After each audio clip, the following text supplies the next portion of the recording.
মৰমৰ ছাত্ৰ-ছাত্ৰীসকল, আজি আমি গ্ৰামাৰৰ ভইচৰ বিষয়ে আলোচনা কৰিম। আহা আমি আলোচনা কৰোঁ। ভইচৰ বিষয়ে আলোচনা কৰিবলৈ প্ৰথমতে আমি বুজিব লাগিব ভইচৰ অৰ্থ কি।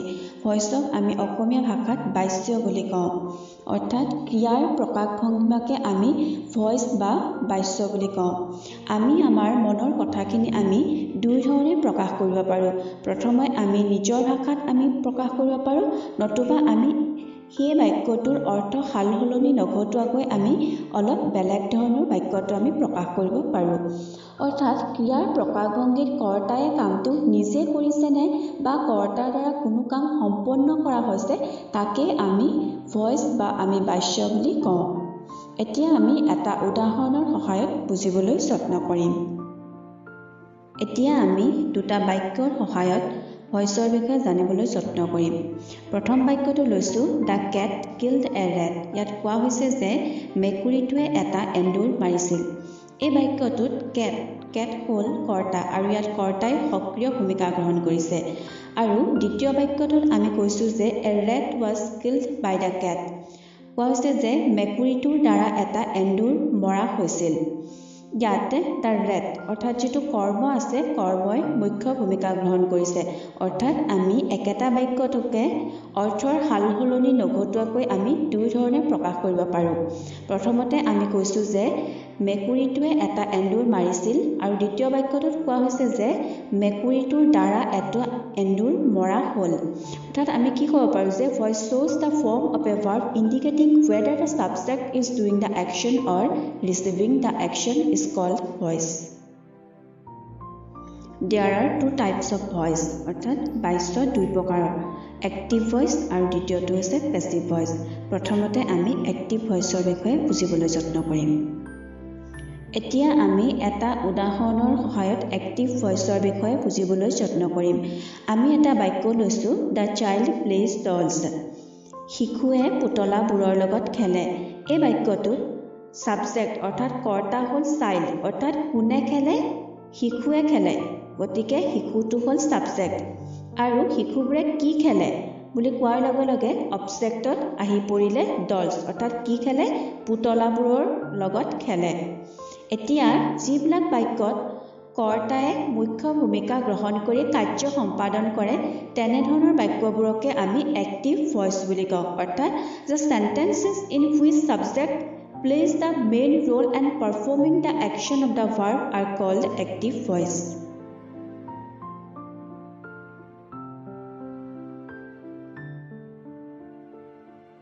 পেছিভ ভইচৰ বিষয়ে বুজিবলৈ প্ৰথমতে আমি এটা উদাহৰণ লৈছোঁ আৰু সেই আগৰ উদাহৰণটোৱে লৈছোঁ যিটো আমি এক্টিভ ভইচৰ বাবে ব্যৱহাৰ কৰিছিলোঁ। উদাহৰণটো হ'ল doll is played by the child. ইয়াতে প্ৰথমতে আহিছে অবজেক্ট অৰ্থাৎ শিশুবোৰে কি খেলে, কি শব্দটোত আহিলে অবজেক্ট অৰ্থাৎ কৰ্ম প্লাছ ভাৰ্ব প্লাছ ছাবজেক্ট অৰ্থাৎ একেবাৰে শেষত কৰ্তা আহিছে, অৰ্থাৎ কৰ্মই য'ত মুখ্য ভূমিকা গ্ৰহণ কৰি কাৰ্য সম্পাদন কৰে তাকে আমি পেছিভ ভইচ বুলি কওঁ। ইয়াত ডল অৰ্থাৎ অবজেক্টটোৱে মুখ্য ভূমিকা গ্ৰহণ কৰিছে। The sentences in which object plays the main role and performing the action of the verb are called passive voice.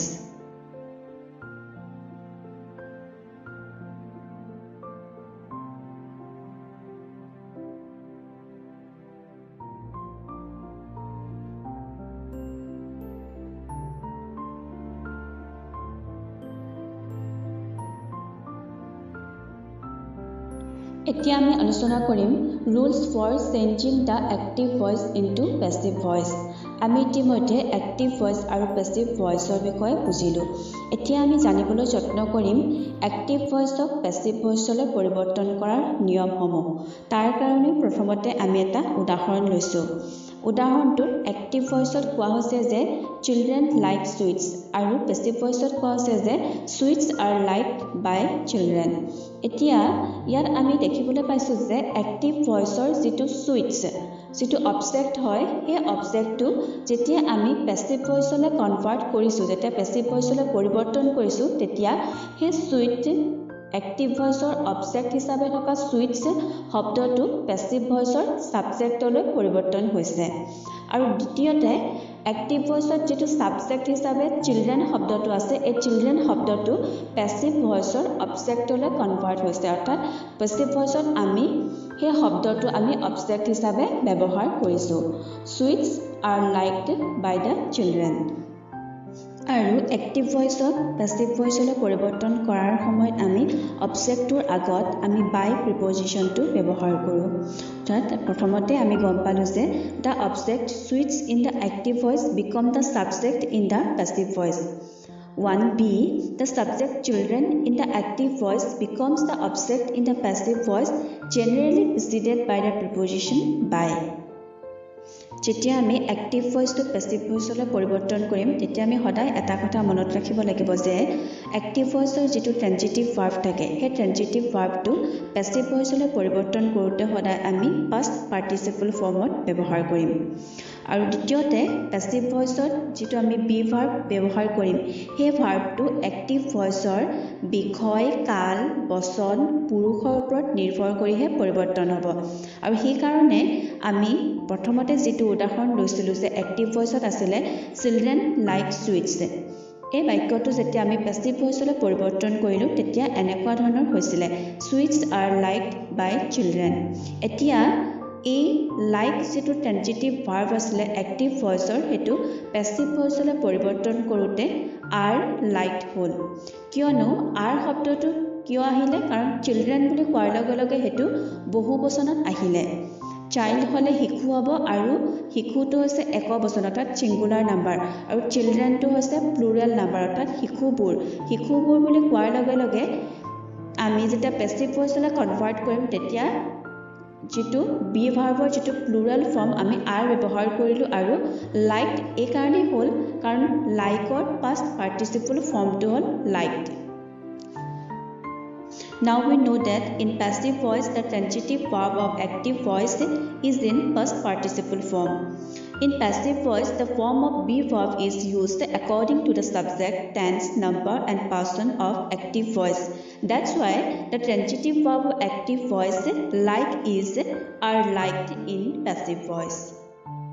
এতিয়া আমি এটা কথা মন কৰিব লাগিব যিবিলাক ট্ৰানজিটিভ ভাৰ্ব থাকে সেইবিলাকে পেসিভ ভয়েসলৈ পৰিৱৰ্তন হয় কিন্তু যিবিলাক ইনট্ৰানজিটিভ ভাৰ্ব হয় সেইবিলাকক আমি পেসিভ ভয়েসলৈ পৰিৱৰ্তন কৰিব নোৱাৰো এতিয়া আমি জানিব লাগিব যে ট্ৰানজিটিভ ভাৰ্বনো কি হয় ট্ৰানজিটিভ ভাৰ্ব হৈছে এনেকুৱা এটা ভাৰ্ব যিটোৱে অৰ্থ প্ৰকাশ কৰিবৰ কাৰণে এটা অবজেক্টৰ প্ৰয়োজন হয় সেই ভাৰ্বটোৱে নিজে একোটা অৰ্থ প্ৰকাশ কৰিব নোৱাৰে সেই ভাৰ্বটোৱে অৰ্থ প্ৰকাশ কৰিবৰ কাৰণে একোটা নিৰ্দিষ্ট আৰু স্পষ্টকৈ এটা অবজেক্ট থাকিব লাগিব অৰ্থাৎ এটা কৰ্ম থাকিব লাগিব এতিয়া আমি এটা উদাহৰণ লৈছো ৰাহুল পাৰ্চেজেছ এ পেন ইয়াত এই পাৰ্চেজেছ যেটো শব্দ আছে এই শব্দটো হৈছে ট্ৰানজিটিভ ভাৰ্ব আমি কৈছো যে ৰাহুলে এটা কলম কিনিলে এতিয়া ৰাহুলে কিনিলে বুলি কোৱাৰ লগে লগে এই কিনিলে শব্দটোৱে হৈছে ট্ৰানজিটিভ ভাৰ্ব কাৰণ ৰাহুলে কিনিলে কিন্তু কি কিনিলে বুলি কোৱাৰ লগে লগে তাত কি শব্দটোৱে হৈছে অবজেক্ট অৰ্থাৎ এই কিনিলে শব্দটো সম্পূৰ্ণভাৱে অৰ্থ প্ৰকাশ কৰিবৰ কাৰণে আমাক এটা অবজেক্ট অৰ্থাৎ অবজেক্ট হিচাপে আমি কলম শব্দটো ব্যৱহাৰ কৰিছো এই ট্ৰানজিটিভ ভাৰ্ববিলাকে নিজে একোটা অৰ্থ প্ৰকাশ কৰিব নোৱাৰে নিজৰ অৰ্থটো প্ৰকাশ কৰিবৰ কাৰণে একোটা অবজেক্টৰ প্ৰয়োজন হয় One thing needs to be noticed here that usually the transitive verb has passive voice. The sentence having intransitive verbs cannot be changed into passive voice. A transitive verb is a verb that requires an object to receive the action. For example, Rahul purchases a pen. Here, purchases is transitive verb and the object is pen.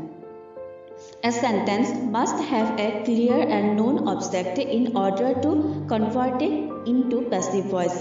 Eta baikyor eta স্পষ্ট আৰু এটা জনা object থাকিবই লাগিব থাকিলেহে এই বাক্যটোক আমি passive ভয়েসলৈ convert কৰিব পাৰিম এতিয়া আমি অন্য কিছুমান উদাহৰণ জানি লওঁ ট্ৰানজিটিভ ভাৰ্বৰ আৰু হেবোৰ হ'ল ডিসকাস সব বট তে ডিসকাস মানে হৈছে আলোচনা কৰা আলোচনা কি কৰিছিলে কি আলোচনা কৰিলে সেই কথাটোত কি শব্দটো থাকিলেহে ডিসকাস ট্ৰানজিটিভ ভাৰ্বটো এটা সম্পূৰ্ণ অৰ্থ প্ৰকাশ কৰিব কিন্তু সেই অবজেক্টটোৰ অবিহনে কিন্তু ট্ৰেনজিটিভ ভাৰ্ব ডিসকাছে এটা সম্পূৰ্ণ অৰ্থ প্ৰকাশ কৰিব নোৱাৰে ঠিক তেনেদৰে স দেখিছিল কি দেখিছিল বট কিনিছিল কি কিনিছিল কি কিনিছিল এই শব্দটো এটা অবজেক্ট হয় আৰু সেই অবজেক্টটো থাকিলেহে ডিসকাস স বট এনেকুৱা ধৰণৰ ট্ৰেনজিটিভ ভাৰ্ব বিলাকে এটা সম্পূৰ্ণ অৰ্থ প্ৰকাশ কৰিব আৰু এই ট্ৰেনজিটিভ ভাৰ্ব বিলাককে আমি পেসিভ ভয়েসলে কনভাৰ্ট কৰিব পাৰো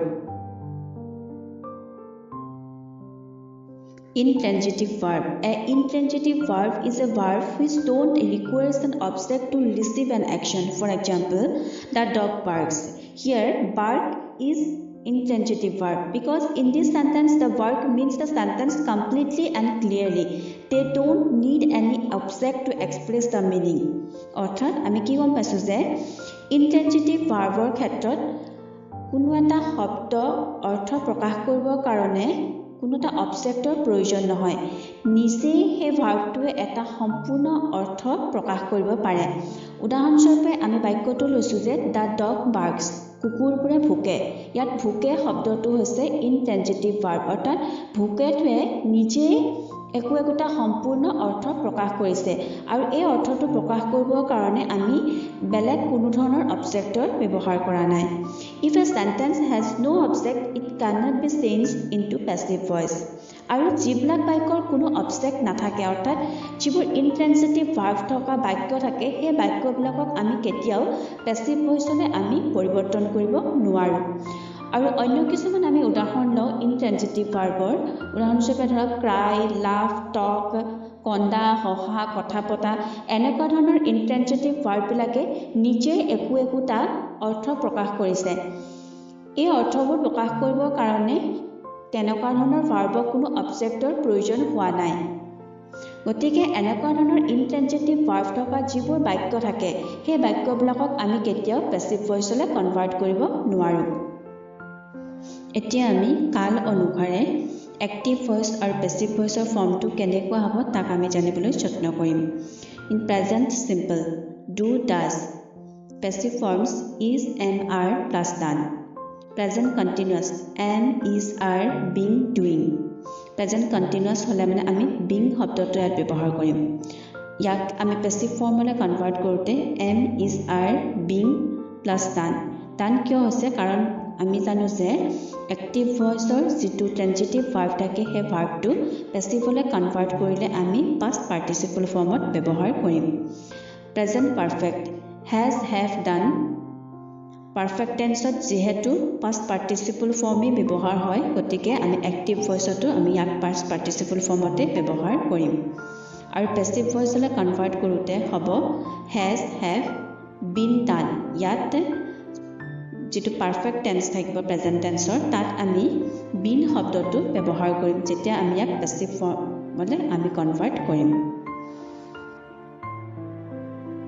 এতিয়া আমি এক্টিভ ভয়েস আৰু পেসিভ ফৰ্মছটো পাষ্ট টেন্সত কেনেকুৱা হয় হেয়া জানিবলৈ যত্ন কৰিম simple past did in active voice passive voice was were plus done past continuous was were doing passive forms was were being plus done past perfect active voice has done passive forms had plus been plus done ইয়াত আমি সদায় এটা কথা মন কৰিব লাগিব যে যেতিয়া আমি কন্টিনিউয়াস টেন্স এটা এক্টিভ ভয়েসৰ পৰা পেসিভ ফৰ্মছলৈ যেতিয়া আমি কনভাৰ্ট কৰিম তাত সদায় আমি বিং শব্দটো ব্যৱহাৰ কৰিম ঠিক তেনেদৰে পাৰফেক্ট টেন্সৰ ক্ষেত্ৰত হেয়া লাগিলে প্ৰেজেন্টতে থাকক বা পাষ্টতে থাকক যদি বাক্যটো পাৰফেক্টত থাকে তেতিয়া হলে যেতিয়া আমি তাক এক্টিভ ভয়েসৰ পৰা পেসিভ ভয়েসলৈ যেতিয়া আমি কনভাৰ্ট কৰিম তেতিয়া সেই বাক্যটোত সদায় আমি বিন শব্দটো ব্যৱহাৰ কৰিম এতিয়া আমি ফিউচাৰ টেন্সত এক্টিভ ভয়েস আৰু পেসিভ ফৰ্মছটো জানিবলৈ যত্ন কৰিম simple future in active voice shall will do passive forms will shall plus be plus done future perfect will shall have done will shall plus have plus been plus done can may must আদিৰ দৰে ট্ৰেনজিটিভ verb থাকিলে active ভয়েসৰ পৰা passive ফৰ্মছলৈ convert কৰোতে can may must plus be plus transitive ভাৰ্বৰ past participle form done বহিব এতিয়া আমি বিভিন্ন টেন্স অনুসৰি বি ভাৰ্বৰ এক্টিভ ভইচ আৰু পেছিভ ভইচৰ ফৰ্মছটো কেনেকুৱা ধৰণৰ হ'ব সেয়া জানিবলৈ যত্ন কৰিম। প্ৰথমতে আমি লৈছো প্ৰেজেন্ট টেন্স। সিম্পল প্ৰেজেন্টত হ'ব active I do it, passive হ'ব it is done by me. কণ্টিনিউয়াছত হ'ব আই এম ডুইং ইট আৰু ইয়াক পেছিভলৈ কনভাৰ্ট কৰিলে হ'ব it is being done by me. আৰু প্ৰেজেন্ট পাৰফেক্টত হ'ব এক্টিভত আই হেভ ডান ইট আৰু পেছিভলৈ কনভাৰ্ট কৰিলে হ'ব it has been done by me. ঠিক তেনেদৰে পাষ্ট টেন্সত হ'ব সিম্পল পাষ্টত এক্টিভ ভইচত হ'ব আই ডিড ইট আৰু ইয়াক পেছিভ ভইচলৈ কনভাৰ্ট কৰিলে হ'ব it was done by me. ঠিক তেনেদৰে কণ্টিনিউয়াছত হ'ব এক্টিভত আই ৱাজ ডুইং ইট আৰু ইয়াক পেছিভলৈ কনভাৰ্ট কৰিলে হ'ব it was being done by me. Past পাৰফেক্টত হ'ব এক্টিভত আই হেড ডান ইট আৰু ইয়াক পেছিভলৈ কনভাৰ্ট কৰিলে হ'ব it had been done by me. Future tense simple ফিউচাৰত হ'ব এক্টিভত আই শেল ডু ইট আৰু পেছিভলৈ কনভাৰ্ট কৰিলে হ'বগৈ it will be done by me. কণ্টিনিউয়াছত হ'ব I shall be doing it, ইয়াত কোনো ফৰ্ম নাথাকিব। আৰু পাৰফেক্টত হ'ব ফিউচাৰ পাৰফেক্টত I shall have done it in active voice আৰু পেছিভ ভইচত হ'ব it will have been done by me. Sometimes in passive voice, in spite of by, we use to with at preposition. কেতিয়াবা আমি active voiceৰ পৰা passive voiceলৈ convert কৰোঁতে by পৰিৱৰ্তে আমি to with at preposition ব্যৱহাৰ কৰোঁ। এতিয়া আমি চাওঁ কেনে ধৰণৰ বাক্যৰ ক্ষেত্ৰত আমি to with at preposition ব্যৱহাৰ কৰোঁ। Active, I know him well. Passive, he is known well to me. Active, he pleased me. Passive, I was pleased with him. Active, his behavior surprised me. Passive, I was surprised at his behavior. কিছুমান ট্ৰানজিটিভ ভাৰ্বৰ দুটাকৈ object থাকে। এটাক আমি direct object বুলি কওঁ আৰু আনটোক আমি indirect object বুলি কওঁ। তেনে বাক্য পেছিভলৈ নিওঁতে আমি এটা অবজেক্টক আমি সাবজেক্ট ৰূপে ব্যৱহাৰ কৰোঁ আৰু আনটো অবজেক্টক আমি অবজেক্ট হিচাপে ব্যৱহাৰ কৰোঁ। পেছিভত যিটো অবজেক্ট ৰূপত থাকে তাকে আমি ৰিটেইন অবজেক্ট বুলি কওঁ। অৰ্থাৎ a retained object is an object in a passive voice that would also be the object in an active voice. The passive voice of verbs with two objects is formed by the changing either of the two objects into the subject and retaining the other as the object is called the retained object. এতিয়া আমি কেইটামান উদাহৰণৰ সহায়ত বুজিবলৈ যত্ন কৰিম। প্ৰথম উদাহৰণটো লৈছো এক্টিভ ভইচত Mohan gave me a pen. গতিকে ইয়াত মোহন হ'ব সাবজেক্ট, কাৰণ কোনে দিছিলে সেয়া হৈছে কৰ্তা, অৰ্থাৎ সাবজেক্ট মোহন। কাক দিছিলে আৰু কি দিছিলে, কাক আৰু কি বুলি কোৱাৰ লগে লগে সেই দুটা আহি গ'ল অবজেক্টত। গতিকে কাক দিছিলে মোক দিছিলে, অৰ্থাৎ মি আৰু পেন মানে কি দিছিলে কলম। ইয়াত আমি দুটা অবজেক্ট দেখিবলৈ পাইছোঁ, সেয়া হৈছে মি আৰু এটা পেন। এতিয়া এই বাক্যটো যেতিয়া আমি পেছিভলৈ যেতিয়া আমি কনভাৰ্ট কৰিম তেতিয়া বাক্যটো এনেধৰণৰ হৈছে আই ৱাজ গিভেন এ পেন বাই মোহন। এতিয়া প্ৰথম এক্টিভ ভইচত আমি দেখিবলৈ পোৱা দুটা অবজেক্ট মি আৰু এ পেন, ইয়াত যেতিয়া আমি পেছিভলৈ কনভাৰ্ট কৰিছোঁ এ পেনটো পেন হিচাপে পেছিভলৈ কনভাৰ্ট হৈছে, কিন্তু মি যিটো অবজেক্ট আছে সেইটো পেছিভলৈ কনভাৰ্ট হওঁতে আই হৈ সি সাবজেক্ট হিচাপে কনভাৰ্ট হৈছে। গতিকে এই বাক্যটোত যিটো ৰিটেইন ভাৰ্ব হ'ব সেই ভাৰ্বটো হৈছে এ পেন। দ্বিতীয় বাক্যটোত আমি দেখিবলৈ পাইছোঁ যে এক্টিভত my father taught me mathematics. ইয়াত দুটা অবজেক্ট আছে মি আৰু মেথমেটিক্স। এই বাক্যটো যেতিয়া আমি পেছিভলৈ কনভাৰ্ট কৰিম তেতিয়া এনেধৰণৰ হ'ব I was taught mathematics by my father. ইয়াত মেথমেটিক্স শব্দটো হ'ব retain object. Rules 4. An intransitive verb may be changed into passive voice, but there are some conditions. First, when it takes a cognate object in the active voice.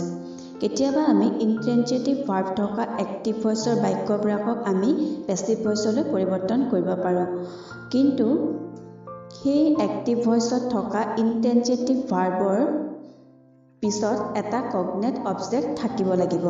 এতিয়া cognate object কি হয়? যে একে অৰ্থবোধক একে ধৰণৰ object যেতিয়া আমি ইনট্ৰেন্সিটিভ ভাৰ্বটোৰ পাছত ব্যৱহাৰ কৰিম তেতিয়াহ'লে সেই অবজেক্টটোক আমি কগনেট অবজেক্ট বুলি কওঁ for example he was singing a song here song is noun and sing is verb and they both etymologically related so song will be called cognate object thus we can say that an object that is etymologically related to the verb of the sentence is known as a cognate object এতিয়া আমি কেইটামান উদাহৰণৰ সহায়ত বুজিবলৈ যত্ন কৰিম active they fought a good fight ইয়াত fight শব্দটো হৈছে কগনেট অবজেক্ট আৰু ইয়াক পেছিভলৈ কনভাৰ্ট কৰিলে এনে ধৰণৰ হ'ব a good fight was fought by them active he dreamed a dream ইয়াত ড্ৰিম শব্দটো হৈছে cognate object in passive a dream was dreamed by him and the second condition is when it is a prepositional or group verb. Now, what is the meaning of prepositional or group verb? When a verb is put after the intransitive verb, then it will be converted to group verb. অৰ্থাৎ যেতিয়া আমি এটা intransitive ভাৰ্বৰ পাছত যেতিয়া আমি preposition বহাওঁ তেতিয়াহ'লে সেই ভাৰ্বটো group verb বা prepositional ভাৰ্বলৈ কনভাৰ্ট হৈ যায় আৰু তেনেধৰণে কনভাৰ্ট হ'লেহে আমি সেই বাক্যটোক আমি passive voiceলৈ কনভাৰ্ট কৰিব পাৰিম এতিয়া কেইটামান আমি উদাহৰণৰ সহায়ত বুজিবলৈ যত্ন কৰিম active they laugh at us passive we are laughed at by them ইয়াতে laughটো হৈছে verb intransitive verb আৰু তাৰ পাছত আমি preposition at আমি পুট কৰিছো সেই কাৰণে এই বাক্যটোক আমি passiveলৈ কনভাৰ্ট কৰিব পাৰিছো active he deals in tea passive tea is dealt in by him fifth rules passive voice of imperative sentence if the active verb is in the imperative mode the word let is usually placed at the beginning in the passive voice now what is the meaning of imperative sentence imperative sentence usually gives us command to do something it tells us to do something অৰ্থাৎ imperative বাক্য মানে কি কৈছে যে imperative বাক্যই আমাক কিবা এটা কৰিবলৈ নিৰ্দেশ দিয়ে বা আদেশ দিয়ে আৰু এনে ধৰণৰ যেতিয়া বাক্যটোত যেতিয়া ভাৰ্বটোৱে যদি কিবা এটা আমাক কৰিবলৈ আদেশ বা নিৰ্দেশ দিয়ে তেতিয়াহ'লে সেই আমি এক্টিভ ভইচটো পেছিভলৈ কনভাৰ্ট কৰোঁতে তাৰ আগত আমি লেট শব্দটো ব্যৱহাৰ কৰিম for example active do it passive let it be done active give it to me passive let it be given to me the sixth rule is the passive voice of interrogative sentence interrogative sentences beginning with auxiliary verb like do did done etc the interrogative sentence is that the sentence which asks us something and end of these sentences we put question mark এতিয়া আমি চাম যে ইন্টাৰোগেটিভ sentence এটাক আমি কেনেদৰে passive ভইচলৈ পৰিৱৰ্তন কৰিম ইন্টাৰোগেটিভ sentence অৰ্থাৎ প্ৰশ্নবোধক বাক্য যিবিলাক বাক্যৰ দ্বাৰা আমাক প্ৰশ্ন সোধা হয় আৰু এনে ধৰণৰ বাক্যৰ শেষত আমি প্ৰশ্নবোধক চিন ব্যৱহাৰ কৰোঁ for examples active do you know him passive is he known to you active who will do the work passive by whom will the work be done The seventh rules omission of the agent of the passive voice in passive voice we may omit the agent because we don't know who they are or it's implied or unimportant or we'd rather not say এতিয়া আমি কিছুমান বাক্য এনে ধৰণৰ আছে যিবিলাকৰ সাবজেক্টৰ অৰ্থাৎ কৰ্তাৰ প্ৰাধান্যটো যথেষ্টখিনি কম হয় তেনে ধৰণৰ বাক্যবিলাকক আমি যেতিয়া পেছিভ ভইচলৈ কনভাৰ্ট কৰিম তেতিয়া সেই সাবজেক্টটো তাত উল্লেখ নকৰিলেও হয় ফৰ এক্সাম্পল আছে এক্টিভ পিপল কল হিম মহাত্মা এতিয়া এই বাক্যটোত আমি পিপলটো হৈছে কল ভাৰ্বটো সাবজেক্ট আৰু যেহেতু এই সাবজেক্টটোৰ ইয়াত প্ৰাধান্যটো যথেষ্টখিনি কম হয় কোনে কৈছিলে যে মানুহবোৰে কৈছিলে কোনবিলাক মানুহে কৈছে সেই কথাটো তাত স্পষ্টকৈ লিখি দিয়া নাই এই বাক্যটো যেতিয়া আমি পেছিভলৈ কনভাৰ্ট কৰিম হি ইজ কল্ড মহাত্মা এনেদৰে আমি লিখিব লাগিব আৰু ইয়াত সাবজেক্টটো উল্লেখ নকৰিলেও হ'ব The second example is active we can do it easily passive it can be done easily The eighth rules is objects that cannot be used as subjects in the passive voice. কিছুমান active ভয়েসত থকা অবজেক্টক আমি কেতিয়াও passive ভয়েসত subject হিসাবে ব্যৱহাৰ কৰিব নোৱাৰো The first example is the adverbial objects He worked an hour where hour is an adverbial object and it cannot be changed into an hour was worked by him এতিয়া আমি কেনে ধৰণৰ অবজেক্টক আমি subject হিসাবে ব্যৱহাৰ কৰিব নোৱাৰিম হেবিলাক হৈছে adverbial objects অৰ্থাৎ ইয়াত আমি এটা উদাহৰণ লৈছো যে he worked an hour আৰু ইয়াত এই যেটো hour যেটো ঘণ্টা এই ঘণ্টাটো হৈছে adverbial object আৰু এই ঘণ্টা শব্দটো যেতিয়া আমি পেসিভলৈ যেতিয়া আমি পৰিৱৰ্তন কৰিম তেতিয়া হে বাক্যটো এনে ধৰণৰ কেতিয়াও নহয় an hour was worked by him The second is the factitive object. Here we take an example. We made him captain. Here object is him and the factitive object is captain. So in passive voice it can be he was made captain by them but it cannot be changed into captain was made him by them. এতিয়া factitive object থাকিলেও এনে ধৰণৰ object বিলাক যেতিয়া আমি passive ভয়েসলৈ পৰিৱৰ্তন কৰিম passive ভয়েসত এইবিলাক সাবজেক্ট হিচাপে ব্যৱহাৰ নহয় আমি এটা বাক্য উদাহৰণ স্বৰূপে লৈছো we made him captain ইয়াত him to হৈছে অবজেক্ট আৰু ইয়াৰ factitive object হৈছে captain আৰু এই বাক্যটো যেতিয়া আমি প্যাসিভলৈ পৰিৱৰ্তন কৰিম তেতিয়া হে বাক্যটো হ'ব এনে ধৰণৰ he was made captain by them এই বাক্যটো কিন্তু কেতিয়াও এনে ধৰণে আমি পৰিৱৰ্তন কৰিব নোৱাৰো captain was made him by them The third is the reflexive object. For example, he killed himself.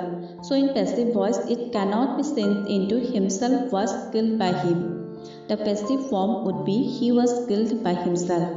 এতিয়া আমি এই reflexive object বিলাককো আমি কিন্তু passive voiceত subject হিচাপে ব্যৱহাৰ কৰিব নোৱাৰো আমি এটা উদাহৰণ লৈছো he killed himself ইয়াত এই বাক্যটো কেতিয়াও আমি এনে ধৰণেৰে passive voice লৈ আমি পৰিৱৰ্তন কৰিব নোৱাৰো himself was killed by him এনে ধৰণৰ বাক্যটো কেতিয়াও নহয় এই বাক্যটো হ'ব এনে ধৰণৰ he was killed by himself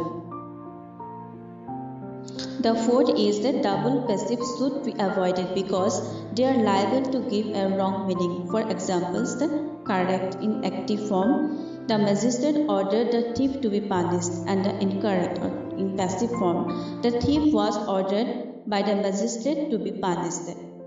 সাধাৰণতে আমি ডাবল পেসিভ এৰাই চলিব লাগে কিয়নো যেতিয়া এনে ধৰণৰ বাক্যবিলাক আমি পেসিভলৈ কনভাৰ্ট কৰিলে পেসিভ ভয়েসলৈ আমি পৰিৱৰ্তন কৰিলে আমাক এটা ফুল অৰ্থহে নিৰ্দেশ কৰে উদাহৰণস্বৰূপে ইন এক্টিভ ভয়েসত The magistrate ordered the thief to be punished আৰু এই বাক্যটো যেতিয়া আমি পেসিভলৈ কনভাৰ্ট কৰিম তেতিয়া এনে ধৰণৰ হ'ব The thief was ordered by the magistrate to be punished আৰু এই বাক্যটোৱে আমাক এটা ফুল অৰ্থহে নিৰ্দেশ কৰিছে গতিকে এনে ধৰণৰ বাক্যবিলাকক আমি পেসিভলৈ পৰিৱৰ্তন কৰাটো এৰাই চলিব লাগে The fourth is the quasi-passive verb. Some transitive verbs are active in form but passive in sense.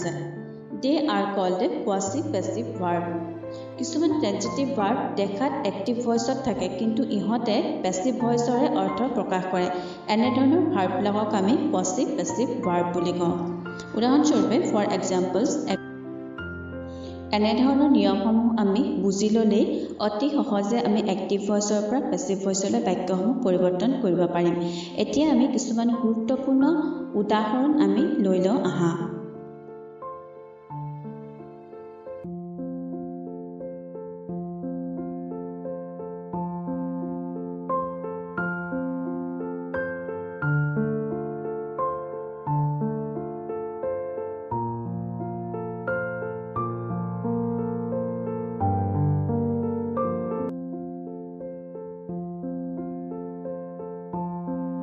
যদি তোমালোকৰ ভিডিওটো চাই ভাল লাগে লাইক কৰিবা লগৰ বন্ধু-বান্ধৱীসকলৰ লগত শ্বেয়াৰ কৰিবা লগতে মোৰ চেনেলটো সাবস্ক্ৰাইব কৰি দিবা কাষতে থকা বেল আইকনটো প্ৰেছ কৰি তাত থকা অল অপচনটোত ক্লিক কৰি দিবা